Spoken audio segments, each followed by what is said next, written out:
Welcome to On the Corner of Main Street, presented by Plaza Hotel and Casino in downtown Las Vegas. Here is Plaza CEO Jonathan Jossel, Gary Vickery, and I'm your host, Lisa Melmed.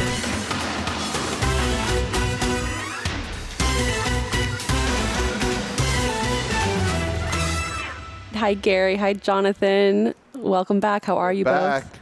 I can see everyone's beautiful smiling faces. That's it. We no longer have a mask mandate here. As of 1 hour and 11 minutes ago, at 10 a.m. this morning, Governor Sisolak spoke and said that masks are no longer required. I think the most excited people are our security team. There no longer needs to walk around the casino asking people to put on their masks. And I think it's great news for Vegas. I think it's going to see, everyone say that that's the reason why we're about to get busier. I think it's also just because February and March are always busier, and the weather's getting nice. The weather's beautiful right now, and I think ultimately it's always going to pick up. But we had a very, very slow January with Omicron taking over and a lot of canceled flights. I mean, boy, was there a lot of canceled flights in the last 30 days. Even up to last week, even from weather on the East Coast, Midwest. Yeah, we had the ice storms in Texas 2 weeks ago. That has played a factor. Yeah, so we've had that plus Omicron. So, but it seems like that's all being put behind us, and Super Bowl is looking like a big weekend. Yeah. Who is going to win? Well, I'm annoyed we haven't done this podcast for the last month because I would have told all our listeners I've been taking the Rams since a month ago. I've been picking the Rams, so I feel a little bad. I got a lucky break that when the Packers got knocked out, that they didn't have to take the Super Bowl through Lambeau Field. But, I like the Rams. I still like the Rams. Gary? I think Cincy's going to cover, but I like the Rams outright. I think it's going to be a close game. I think it's going to go right down to the wire. Well, I like the tagline at the Westgate where good teams win, great teams cover. There we go.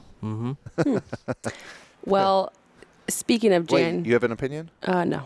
I think the Bud Light commercial will win. I think they've already released that one, haven't they? Maybe. I think, by the way, the halftime show could be very good. Oh, yeah. That's who's going to win. Although I feel like each one of those people can perform on their own halftime show. I don't know why they're mushing them all together as if they don't have enough content on their own. If you're anywhere between 25 and 35, you're extremely excited for the halftime show. Why you got to say that? Why can't you be 18 and be excited? You missed that era? 40-year-olds? I mean, I'm over 35. There's a lot of people who still forgot about Dre. And so it's time to bring him back. Okay. It's gonna be a good one. And we are almost sold out of our party, which is great to see because last year we had all these weird restrictions in terms of 50 people per room. It was difficult last year. So it's exciting to see we're going to have 1,200 people in our ballroom watching the game. Are you going to be there, Gary? Oh, yeah. I'll be there. And we're up on our 4-year anniversary of our events that happened, which kind of started the Lux Room. Is that 4 years ago? It's been 4 years. That was a night. Super Bowl. Oh, well, you remember because the Eagles won the Super Bowl that year. Of course, I always remember it. You'll never forget it. No, not at all. It'll never happen again. So what are we doing here today? Well, 4-year anniversary of that, but Oscar Steakhouse celebrated its 10-year anniversary in January, and it was an amazing night with a lot of really great announcements. What did you announce, Jonathan? Well, when we were planning the 10-year anniversary, our idea was to do a dinner series like we do, but to embellish upon it, make it a little bit more special. And so we had a roast organized. We had 5 great roasters. However, unfortunately, one of them had COVID and couldn't join us. So we had 4 great roasters on the night. And we announced 2 very special things. One is the expansion of Oscars. The idea that Oscars has been doing great. The business has really been picking up. And it's become sort of a premier destination downtown for dining. So we decided that we were going to build a patio outdoors. There's really nothing like it on the corner in downtown, frankly, where you can have the fine dining experience outdoors to this degree. So we're building a patio out the north side of the Oscars Lounge, right where we're sitting right now. If you look out that window, you will see where the patio will be. Hopefully by October, it's going to be about 80 seats added on. It's going to have, a lot of people have questioned the heat. Well, it's going to be at night when Oscars is open. And also it's going to have misters and shade structure. And in the winter, it's going to have heat. It also ties into everything else that we're going to be doing out there, which we'll be announcing in the coming weeks. Ooh. Stay tuned to this podcast for that big announcement. And so that's going to be a very cool thing to be able to sit outside, elevated over Main Street, looking at the Fremont Canopy, looking at Circa, looking at Main Street Station, and then the plaza's lights too. So it's going to be a great location. And when we do our fireworks, I think that's going to be the spot. And then we also had an opportunity through a very, very fine artist who came up with a sculpture idea for Oscar. It was from the movie Casino, where Oscar is talking to Spilotro, and he's giving him counsel while Spilotro's in cuffs. Spilotro, they say, allegedly killed 26 people, but he was never convicted of any of them. You could say for whatever reason, or maybe Oscar was a very fine attorney. But there's been a little bit of controversy over sculptures and statues. I don't know if you guys have an opinion on this or not, but our take on it was it's a part of Vegas history. It's a part of our steakhouse. We embrace Oscar for who he is and who he was. And he represented Spilotro. Not by any means endorsing him or anything to do with him, but that was Oscar's life. It was depicted in the movie Casino. And we decided that to memorialize that history and to tell that story was an important part of Vegas. The sculpture itself is now inside Oscars. When we were doing the ceremony, it was out in the foyer area. So now we've officially moved that into the steakhouse. So when you swing by Oscars, you'll be able to see it right by the hostess stand. Correct. It's here, and we're waiting on the plaque, which will tell that story a little bit better. But it's a cool piece. It's about 7 foot. Come in, you take a picture of it. It's right across what we call the picture wall of all the historical elements of Oscar's career. And it's a piece of history. So with that patio, with that statue, we're very excited about the next decade in Oscars. And that's what we wanted to celebrate that night. We had some amazing guests here. We had Bob Arum, the boxing legend who just turned 90, the greatest fight promoter arguably ever.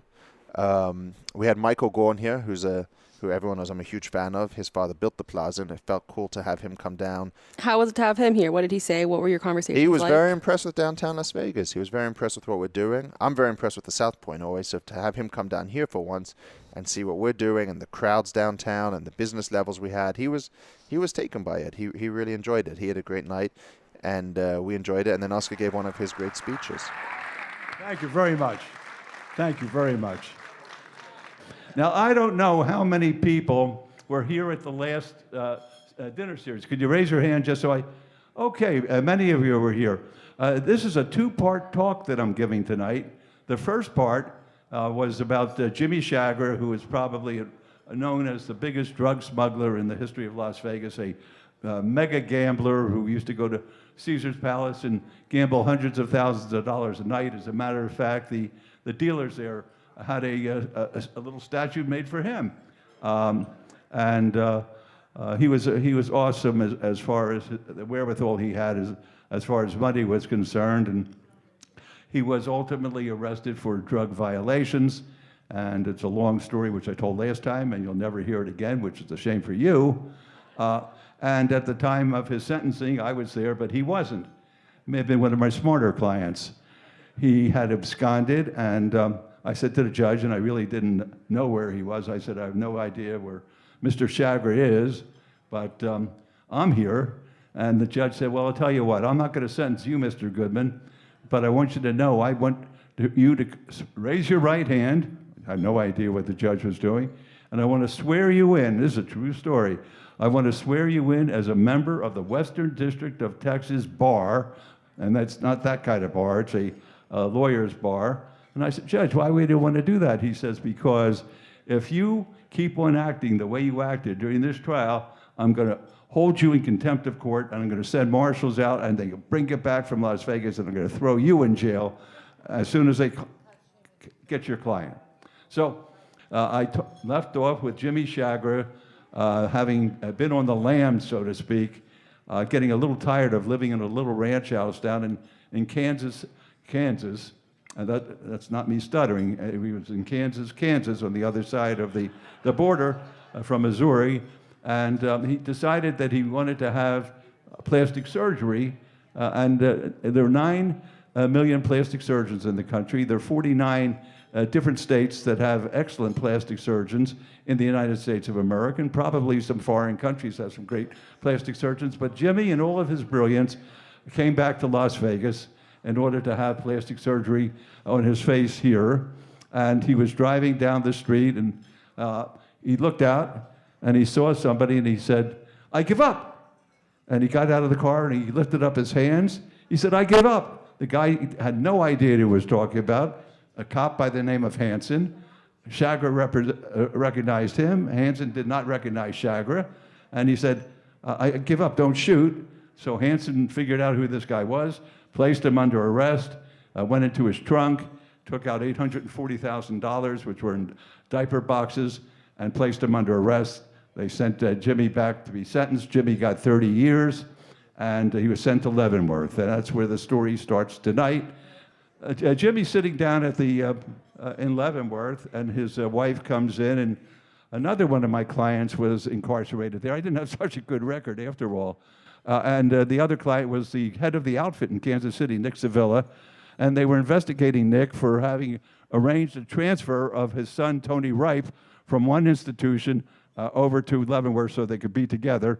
And every conversation that they had with each other when they visited in the waiting room pertained to the transfer. And I told you about Cinco Grosso and Five Large and Diamante. And part of the conversations were picked up by the government of Liz Chagra, Jimmy's wife, talking to Jimmy about a lot of different things and recording these conversations. And Jimmy's brother Joe recording those conversations where Jimmy virtually made complete confessions that were being recorded by the government. And I would play these tapes at night at home, preparing for the trial.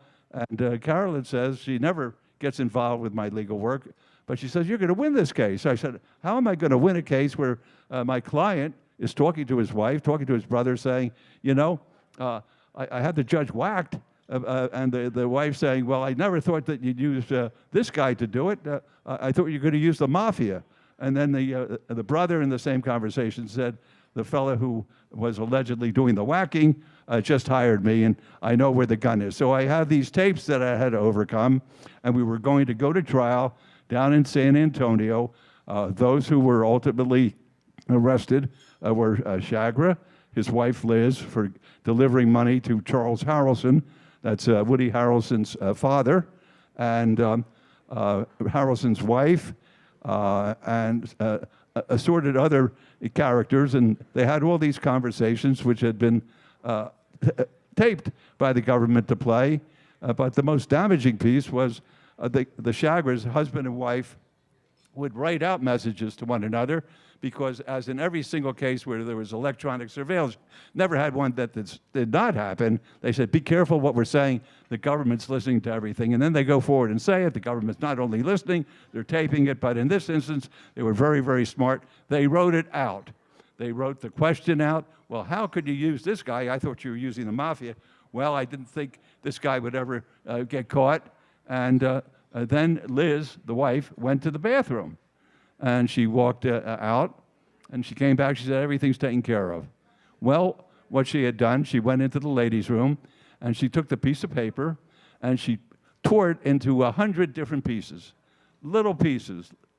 One piece was smaller than the next, and as soon as she left the waiting room and started to drive away, an FBI agent went into the ladies' room, reached in, pulled out a trap that had been placed in the toilet, and took all these pieces of paper out, which some poor schnook FBI agent was going to have to put together back in Washington, D.C. But he's going to tell you that he's an expert on something. I don't know whether he was an expert on putting together ripped paper in a toilet, but he thought he was very, very important as a result of the seizure. And they arrested Liz on her way out of the institution, and that's how she came into the case. And we were going to trial, as I said, down in San Antonio in the John H. Wood Jr. Memorial Courthouse. And John H. Wood Jr. was the judge who was assassinated by Harrelson, according to the government, and in a conspiracy where Chagra was purportedly paying Harrelson to have it done because Shagler did not want Judge Wood to sentence him because Judge Wood was called Maximum John and imposed the maximum sentence on every single person that came in front of him on a drug case. And Shagler was deathly afraid of appearing in front of him, and that was the government's theory of the case. Well, we were about to go to trial, and we went into the courtroom, and it was amazing. I always liked a David and Goliath type environment, but this was different. This was something that I had never viewed before. We had about 5 defense attorneys, each one representing their particular client, and then on the other side of the room, 15 FBI agents, 15 DEA agents, 15 ATF agents, U.S. attorneys, all sorts of people, and it didn't look as bad as what I ultimately faced, but it looked pretty grim, and it looked like I had a tough way to go. So we were picking the jury, even though I asked the judge to move the case someplace else because we never get a fair trial down there.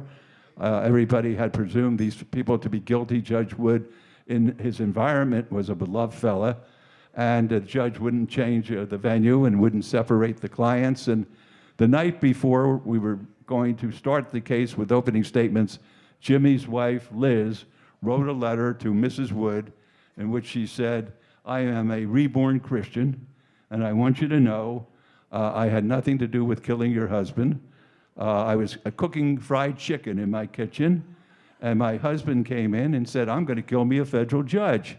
Well, that caused a situation where I was able to get the severance because there's a rule of law that says that if you have something said by one defendant and the other defendant would not be able to cross-examine it, that second defendant was able to have a separate trial.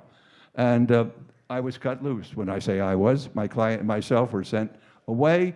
The others went to trial. The prosecutors won very, very quickly, convicted everybody of various forms of murder and conspiracy to murder, and the sentences were awesome. Harrelson got 2 life sentences. His wife got a serious sentence. Liz got 30 years. Joe, the brother, got 8 years because he made a deal that he was going to cooperate to some extent. And it came time for Jimmy to go to trial.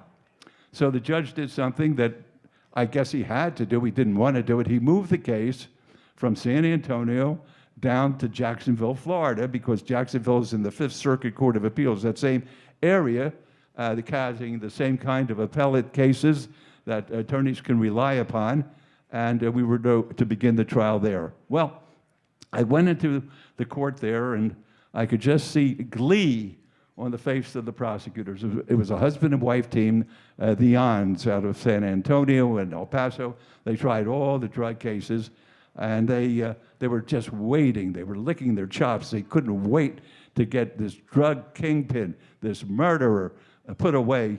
They actually brought into the courthouse and took up to their office champagne in little plastic cups, similar to mine. They had the piñatas there for their party, and they just couldn't wait to start their party. And the government by that point in time had spent true story, $11 million on the investigation. It was the second most expensive investigation ever in the history of our country, second only to JFK and the assassination of JFK.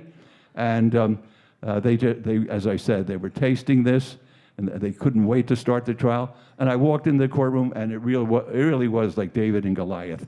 I mean, here I was all by myself with my client next to me, and this horde of attorneys and investigators and agents on the other side. And I said, boy, I got my work cut out here. And they were spending some money. Part of the $11 million went to what's called a diorama. Diorama is an exhibit that they created which depicted the apartment complex where the judge was staying before he was going to go to court. It was in such detail that it depicted the murder scene that took place on May the 29th of 1979. It had every car that was in the parking lot with its identical license number because the FBI was taking all the pictures. Every door frame was the color that the FBI had taken pictures of. And It was remarkable in its detail. If you don't get out of my way, I'm going to have you whacked, okay? It's not that important. These people don't have to drink that much. He doesn't drink. He's a judge. Judges don't drink. Boy, don't you say you know. Go, please. There. Good. Bother them over there. That's good. I'm looking at this diorama and the detail, and I'm saying, how am I going to be able to overcome this? I mean, this was an exhibit that was unbelievable. And then all of a sudden, and this, I'm not sure I'm the smartest guy in the world, although I am. And it only comes from drinking gin. There's no problem with that. My brain cells are big. I'm going to start talking about my brain cells soon. And they were almost that big when I was down there in Texas. And I'm saying to myself, wait a second. I went to the clerk. I said, Miss Burgess. Her name was Sarah Burgess. I said, Miss Burgess. I said, Your Honor, may I approach Miss Burgess? And reluctantly, this judge did not like me, and I didn't like him either. He was a bum. He's a bum who became Attorney General of the United States and head of the FBI at one point in time, and he ended up with being kicked out of the Corps, so to speak, because his wife was taking advantage of his position, and he was a bum. But he says, all right, what do you want? I said, Miss Burgess, can I borrow some Kleenex, please? And she looks at the judge, because everyone was scared to death of this guy, and he went like this. So I said, I like this Kleenex here. And I said, do you have a magic marker? And she looks to the judge, and the judge goes like this. You know, they're humoring me at this point in time. I said, if you have one, I'd like a green magic marker, not just a regular old black magic marker. And I hope I'm allowed to say that in this day and age. You know, you don't know what you're allowed to say. I know what I think, but I mean, I'm scared to death to say anything. So I took this green magic marker. Maybe Martians will take issue with that. Who knows? Who knows? I don't care. And I take the Kleenex, and I start going like this. And the jury, all of a sudden, they're interested, because up to that point in time, everything was going against me. It was a horrible thing. The Shagar's a bad guy. Harrelson's a bad guy. This, that. They had a woman lawyer who testified that she was able to see Harrelson with the rifle, and talked about the trajectory from this place to that place, and she knows that this guy used the same kind of gun that killed the judge, and they had to hypnotize her, and I objected, and nobody really cared whether she was hypnotized or not, and she's a devastating witness against me. And I started taking the Kleenex with the green on it, and I said to the person who was laying the foundation for this diorama to come into evidence, I said, what time of year did this happen? He said, at the end of May. I said, well, here we are. This is what they call the hill country or something like that down here, isn't it? And he said, yes. And I said, well, doesn't that mean that in the spring that everything is blooming and blossoming and the trees have leaves? I said, where are the leaves? He looks around to the prosecutor, looks around to the FBI head, and they're all going like this to each other. Where are the leaves? They left the leaves off the diorama. So I took my Kleenex and I made the leaves for them, and I put them on each little tree that was sticking up. And if you looked at it, there's no way in the world that this hypnotized lawyer could have seen what she saw, because you couldn't see through the leaves. Well, no, I don't know why these things happen to me, but it just came to me, and I'm saying, it's not bad, because the jury starts looking at me that maybe this guy isn't all bad. And I had done something in that case, which I learned. I don't want to share all my secrets with people, but when I picked a jury in a high-profile case, I wanted to pick the foreman. I wanted to know who the foreman was going to be, and I always looked at the jury and tried to figure out who the foreperson was going to be. And I in the voir dire, which is the questioning period of prospective jurors, I asked them certain questions. What kind of decals do you have in your car? Things that are a little bit personal, because in a federal case, they don't let you go into too much detail. And I said, what do you want to be when you grow up? This guy's about 35 years old, and he's a school teacher. He says, well, I really have an ambition other than being a school teacher. I think I'd like to write a book. So I'm thinking to myself, you know, a guilty verdict, that's not a good book. A good book is a not guilty in a case like this of an assassination, last one in the last century of a federal judge. That's a book. So I'm banking on myself, picking the right guy who's going to end up to be the foreman. And he starts going like this. He's not the foreman yet. They don't pick them until they go back to deliberate. But his head's like this when I'm talking about the diorama, the Kleenex, the pens, and the ink, and the time. And I have a little bit of credibility with him. The next witness that they call is a fellow by the name of Jerry Ray James. Jerry Ray James is the baddest guy in the system. This is the fellow who led the prison riots in New Mexico. He's the one who took brooms and different kinds of material and stuck them in the orifices of the prison guards, leading this raid on the prison and on the informants who were in the prison. And he had already been serving 2 sentences for life at the same time. And he was a bad, bad, bad dude. And the whole world, that world, knew that the government would give anything to get Jimmy Chagra.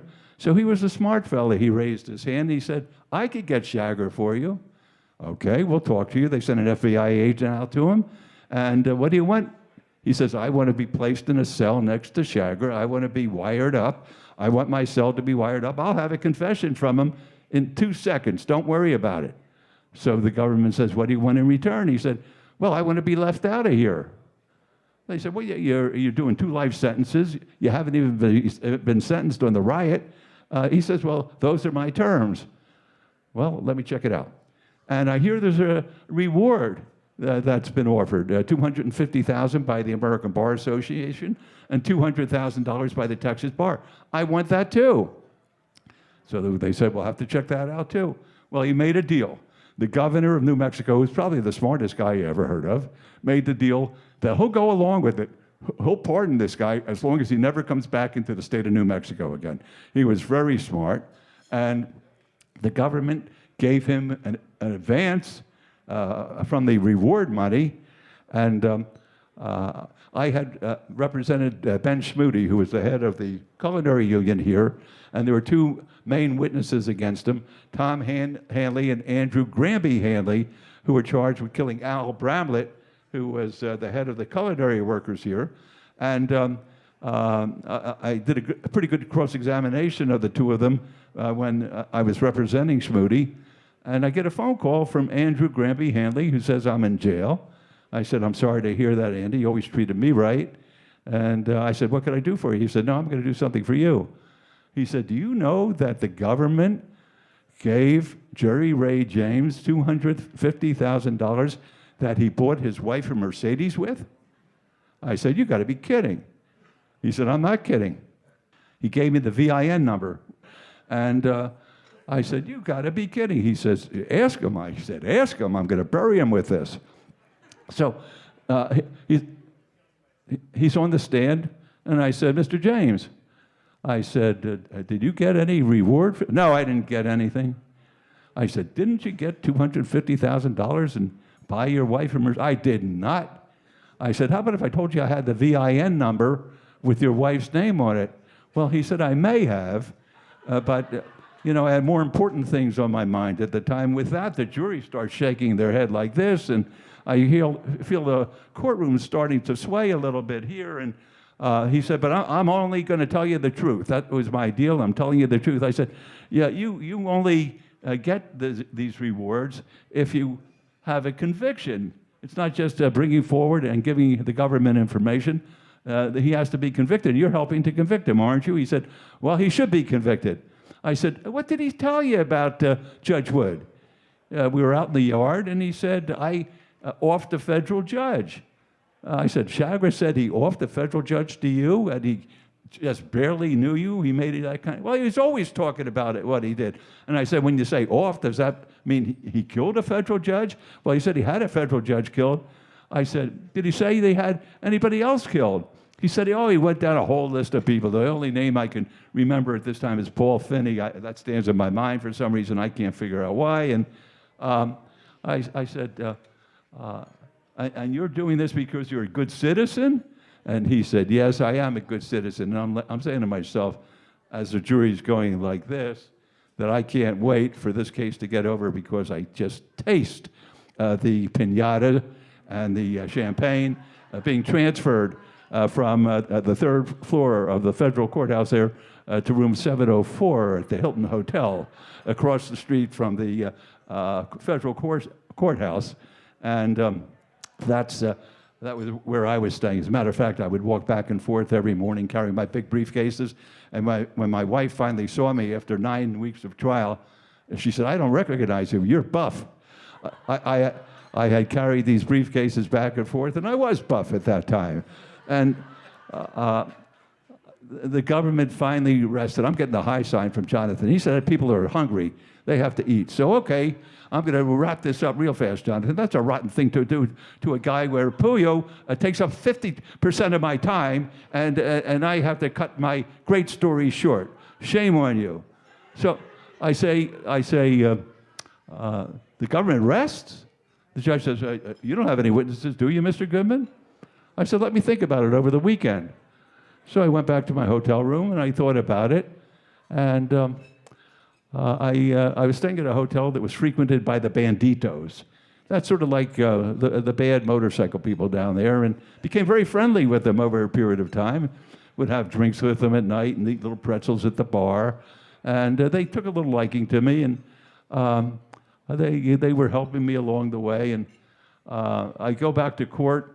The judge says, you don't have any witnesses, do you, Mr. Goodman? I said, yeah, I have a couple. The prosecutor looks at me, the wife and the husband, they look at me, is this guy nuts? There's no way in the world he's going to ask questions. There are no questions to ask. I said, I called Jerry Ray James. Well, they say he is nuts. They said Goodman was nuts. He really is nuts. He's going to call the guy who just destroyed his client? They bring James in. I said, you're the same Jerry Ray James that was on the stand last week? He said, yeah. I said, and you said that my client said that he offed or killed the federal judge or had the federal judge killed? He said, yes.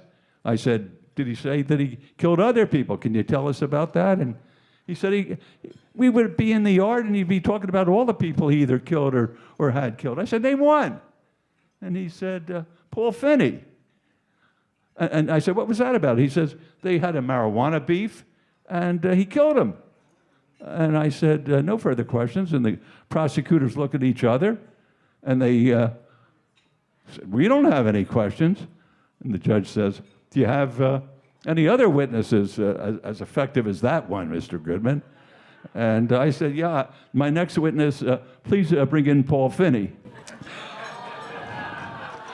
The banditos said, we know this guy Paul Finney, and we'll get him to court for you. And in walks Finney, and I said, Mr. Finney, how do you feel today?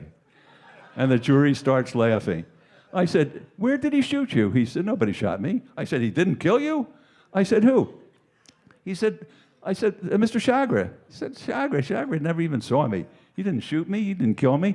No further questions. Well, with that, I had the piñatas, and I had the champagne, and the jury goes out, and I'm not going to talk about all the legal machinations, but they come back, and they come back with a not guilty. And that's why William Webster, who was the Attorney General of the United States, and probably one of the few legitimate ones, I can't think of anybody else other than Webster who was legitimate, and he called it the trial of the century. So that's why I've named this little talk the trial of the century. But the story's not over. Come back in 6 weeks and I'll tell you the third part of the story. The third part of the story may be better than the second part of the story. It never ends. It's a never-ending story. It keeps on giving back to you. So with that, once again, I thank my family for being here. My daughter will forgive me because she's a very forgiving person and knows that her father sometimes is inebriated and forgets the important things in life. And I want to thank Mr. Hanlon for the beautiful work of art. And I want to thank this community for being as nice to me as it is. I love Las Vegas. I've never had a bad day here. I love my family. I love practicing law here. I love being the mayor here. I love everything about this place. And I love all of you for being here and sharing this evening with me. And thank you once again. Wow, what a story by Oscar Goodman. Yeah, he is never short of them. And you know, some of the people that come to these dinner series have been to every single one of them, and he's definitely using some of the same content. But even those people still love hearing them just from his retelling of it, the different way he tells those stories, and you still enjoy it even if you know what's about to happen. That's a sign of a great storyteller. Well, and he's a good sport as well. He sat there like a gentleman during the roast of him. We had 4 people roast him. Let's hear some of that from Amazing Jonathan. I think it's important to say, you know, the roasters, Murray Sawchuk, Zoe Bowies, John Katz are all great guys, well known in the Vegas scene. But to have Amazing Jonathan here, not me, the other Amazing Jonathan, to have him here, was an unbelievable opportunity for us because he hasn't performed in over 3 years, he told me, in front of a crowd. And part of that's the pandemic, but he's also got this health condition that's, I guess, plagued him for a long time now. So to have him here, and who knows how many more live shows he'll ever do, this was a very special night for a lot of people to see him who hadn't seen him in a long, long time. And he did a great job. He was hilarious. Yeah. And, He hasn't missed a step. No. Let's hear it. Thank you very much. Oscar Goodman, my hero. I can't believe the time. Listen to what he did to me. This is funny. He got me, he burned me so good. We're screwing around, and he gets his penis caught in the cap of a Bic pen. Right? But wait, the joke was on me because it wasn't caught. There was plenty of room in there. And I'm like, oh, I can't believe I fell for that. Can't believe I fell for that. Well, I'm going to do a quick magic trick. Would you be my mic stand just for a second? All right, good. Check it out. Ma'am, you like birds?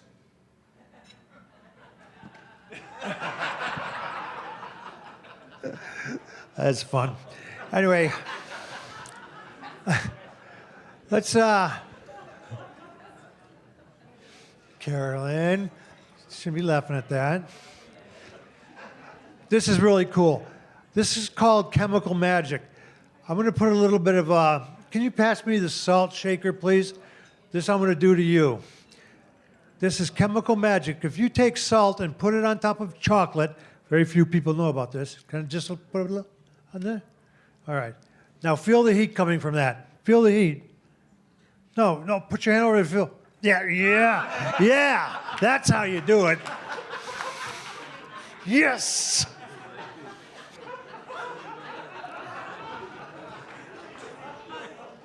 That's fun. Well, I'm going to tell you a story about Oscar and nothing to do with the gangster days, but a lot to do with the movie. There was a new movie coming out about gangsters being taped in Vegas. And the film producer was talking to the guy who wrote the movie, saying that we got Spielberg to direct. And the guy says, you got Steven Spielberg to direct my first movie? He goes, no, Ernie Spielberg, but you'll like him. He's really good. And then we got Coppola to produce it. You got Francis Ford? No, not Francis. Bill.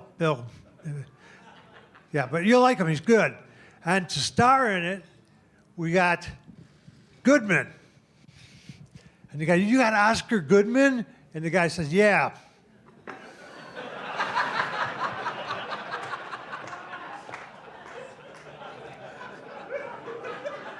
True story.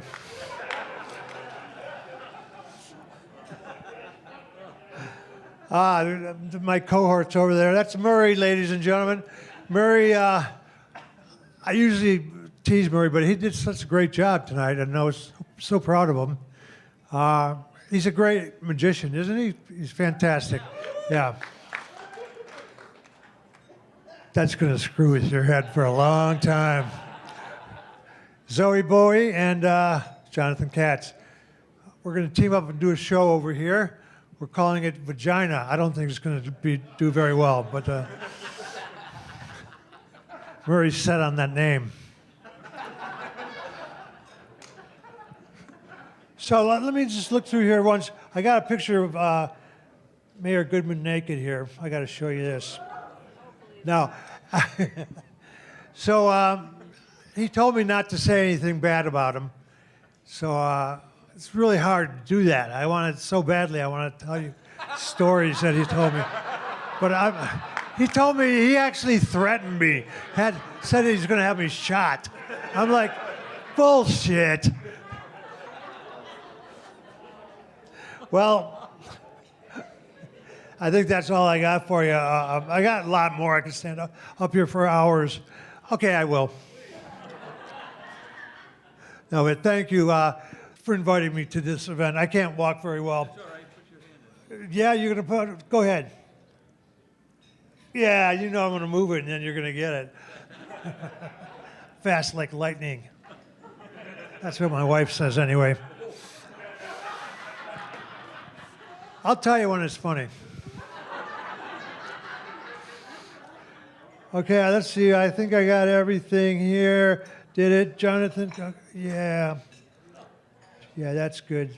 Zoe Bowie. Why do you think he calls himself Zoe Bowie? Do you know there's another Zoe Bowie? There's David Bowie's son is called Zoe Bowie, but that's not David Bowie's son. He's an imposter. Can I tell him why you call yourself Zoe Bowie?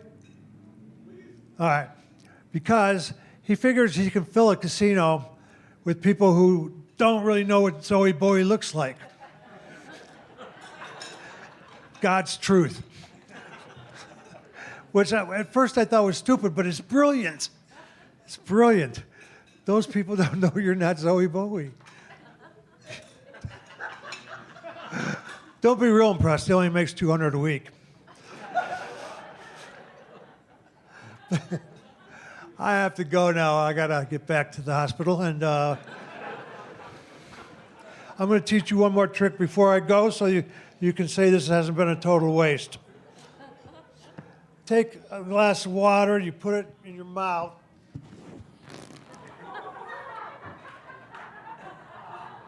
That's better. Now I can breathe. That's classy. Do that anywhere, and it kills.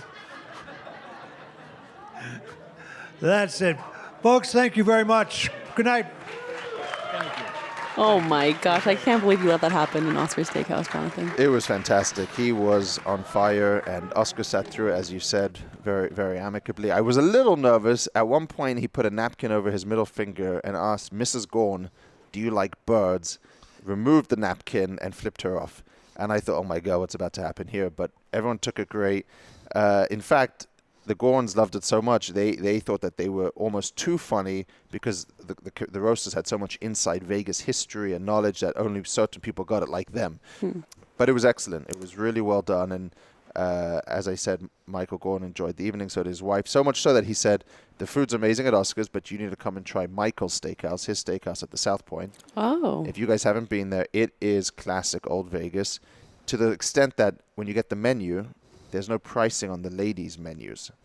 There's only pricing on the men's menus. Wow. It's very cool. The services are of a different level with they have the different napkins, the tableside presentation, the different menus.